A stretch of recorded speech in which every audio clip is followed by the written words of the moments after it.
भक्तजनों, आज आप सुने माँ ब्रह्मचारिणी का आज तीसरा दिन है।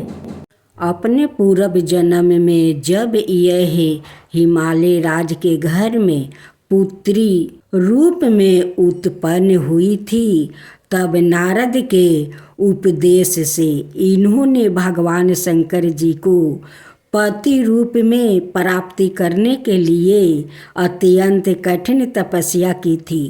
इस दुष्ट कार्य तपस्या के कारण इन्हें तपचारिणी अर्थात ब्रह्मचारिणी नाम से अभिहित किया गया है।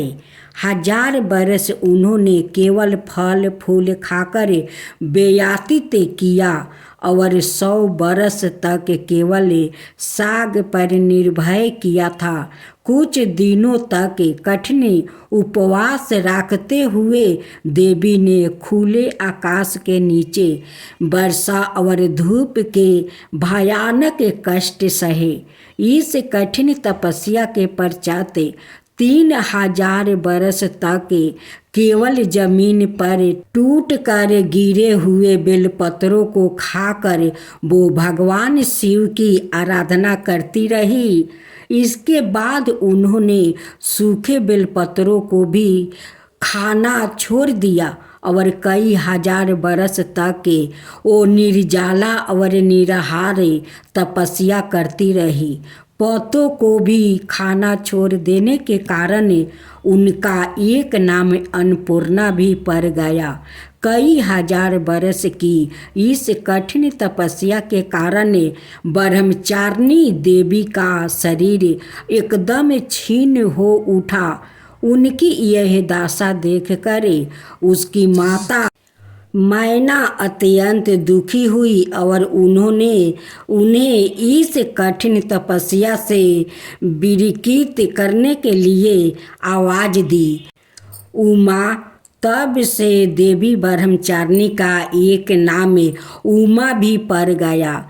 उनकी इस तपस्या से तीनों लोक में हाहाकार मच गया। देवता, ऋषि, सिद्धगण, मुनि सभी देवी ब्रह्मचारिणी की इस तपस्या को अभूतपूर्व पुण्य कीर्ति बताते हुए उनकी सराहना करने लगे।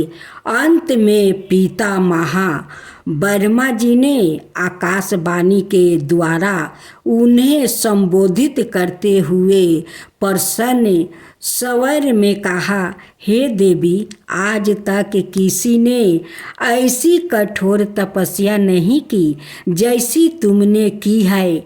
तुम्हारे इस अलौकिक कीर्ति की चारों ओर सराहना हो रही है। तुम्हारी मनोकामना सर्वतो भावना परिपूर्ण होगी। भगवान चंद्रमौली शिव जी तुम्हें पति रूप में प्राप्ति अवश्य होंगे। अब तुम तपस्या से विरत होकर घर लौट जाओ। शीघ्र ही तुम्हारे पिता तुम्हें बुलाने आ रहे हैं। देवी ब्रह्मचारिणी की आराधना से अनंत फल की प्राप्ति और तप, त्याग, वैराग्य, सदाचार, समय जैसे गुणों की बुद्धि होती है। जीवन के कठिन संघर्षों में भी व्याकुल अपने कर्तव्यों से विचलित नहीं होता है। माँ ब्रह्मचारिणी देवी की कृपा से उसे सबर, सिद्धि और विजय की प्राप्ति होती है। लालसाओं से मुक्त के लिए माँ ब्रह्मचारिणी का ध्यान लगाना अच्छा होता है।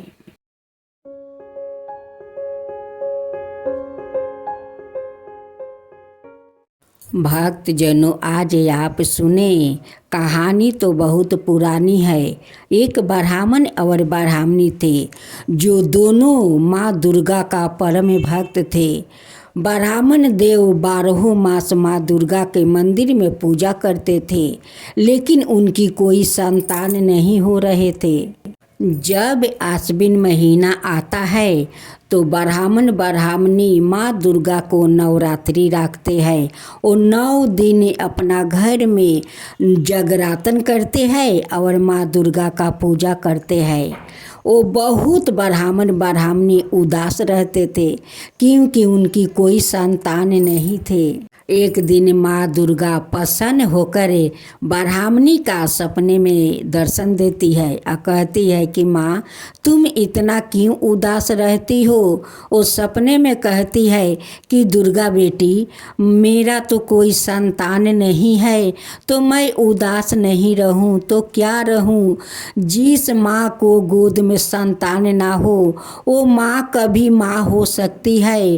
वो माँ कभी अपना संतान का सुख पा सकती है।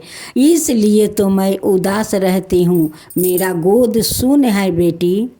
माँ दुर्गा कहती है कि माँ तुम उदास मत होको, तुम्हारा गोद जरूर भरेगा, तुम्हारा संतान जरूर आएगा। माँ तुम उदास मत रहो, तुम अपना बेटी की सेवा करती हो वैसे ही सेवा करते रहो। ब्राह्मणी एक दिन माँ बन जाती है। कुछ दिन का बाद खूब सुंदर एक पुत्रा को जन्म देती है। देखते देखते ब्राह्मण का पुत्र 5 बरस के हो गया।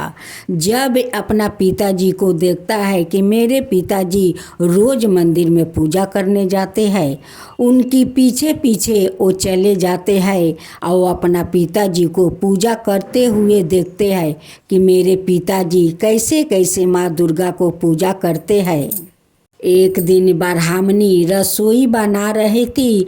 उस दिन ब्राह्मण मंदिर में पूजा करने जाते हैं और पीछे पीछे उनकी पुत्रा भी चले जाते हैं, लेकिन पिताजी पीछे मुड़ कर नहीं देखते हैं कि मेरे पीछे कौन है कौन नहीं है। जब उनकी पिताजी पूजा पर बैठ जाते हैं तभी उनकी पुत्रा माँ दुर्गा के पीछे छुप कर वो देखता है। जब ब्राह्मण देव का पूजा खत्म हो गया तब ब्राह्मण देव वो माँ दुर्गा का मंदिर का गेट अटका कर घरे चले गया और उनकी पुत्रा उसी मंदिर में बंद हो गया। जब ब्राह्मणी का रसोई बनाना खत्म हो गया तो वो अपना पुत्र को खोजने लगे कि मेरा दुर्गा कहाँ गया, मेरा दुर्गा कहाँ गया। वो अपना पुत्र के नाम दुर्गा रखी थी। ब्राह्मण देव से कहती है कि स्वामी पुत्रा को देखे। वो कहते हैं कि नहीं, मैं तो मंदिर में पूजा करने गया था, मैं तो दुर्गा का नहीं देखा। इधर तो माँ दुर्गा अपना प्रतिमा से निकाल कर उस दुर्गा से सारा रात्रि वो बात करती रही। कहने लगी कि बेटा तू मेरे मंदिर में आकर छुप गया मेरे पीछे, उधर तुम्हारा तो माता पिता खोज रहे होंगे। वो छोटा सा दुर्गा कहता है कि माँ मेरा पिताजी तो आपका भक्त है, मैं भी आपका भक्त बनना चाहता हूँ, मैं भी आपका पूजा करूँगा। बात करते करते इधर भोर हो गया और उधर ब्राह्मणी और ब्राह्मण बहुत चिंतित थे कि मेरा दुर्गा कहाँ चला गया। अब माँ दुर्गा एक बूढ़ी के रूप धारण करती है और दुर्गा को लेकर उनकी घर जाती है। जब ब्राह्मणी अपना पुत्र को देखती है तब पुत्र को पकड़ कर अकवारी लगा लेती है और कहती है कि पुत्र तुम सारा रात कहाँ थे। भेष रूपी दुर्गा कहती है कि ये तो मेरा ही पास था, सारा रात मेरा ही पास था। ये आपका पुत्र कितना अच्छे बात करता है। कहता है कि मेरे पिताजी माँ दुर्गा का परम भक्त है, मेरी माँ भी भक्त है, मैं भी दुर्गा का भक्त बनूंगा, उनकी सेवा करूंगा, पूजा करूंगा। पिताजी जैसे करते हैं वैसे ही मैं भी करूंगा।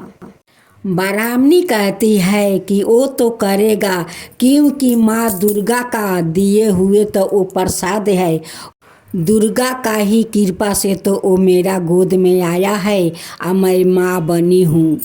तो वो माँ दुर्गा ही का वो भक्त है और वो भक्त बनेगा। ब्राह्मणी के मुख से ये बात सुनकर माँ दुर्गा तो बहुत प्रसन्न हो जाती है। कहती है कि हाँ, जो मनुष्य माँ दुर्गा का श्रद्धा भक्ति से उनकी पूजा करते हैं, उनकी उपासना करते हैं, उनमें लीन हो जाते हैं, माँ दुर्गा उन पर बहुत प्रसन्न हो जाती है, उन्हें मन चाहा फल देती है, उनकी सारे इच्छाएं पूर्ण कर देती है। माँ दुर्गा का ऐसी कृपा है, वो तो महान है, वो तो शक्तिशाली है, वो सब माँ का रूप है। ये सारे बात कह कर माँ दुर्गा अंतर ध्यान हो जाती है। हे माँ दुर्गा, जैसे आप उस ब्राह्मणी को ऊपर कृपा किया, वैसे ही सबका ऊपर कृपा कीजिए, सबका ऊपर कृपा कीजिए। जो आपका कथा कहे, जो सुने, जो हुंकार भरे, उन सब पर कृपा कीजिए। हे माँ दुर्गा, सबका ऊपर कृपा कीजिए। तो हम सब मिलकर बोलते हैं, माँ दुर्गा की जय हो, माँ दुर्गा की जय हो।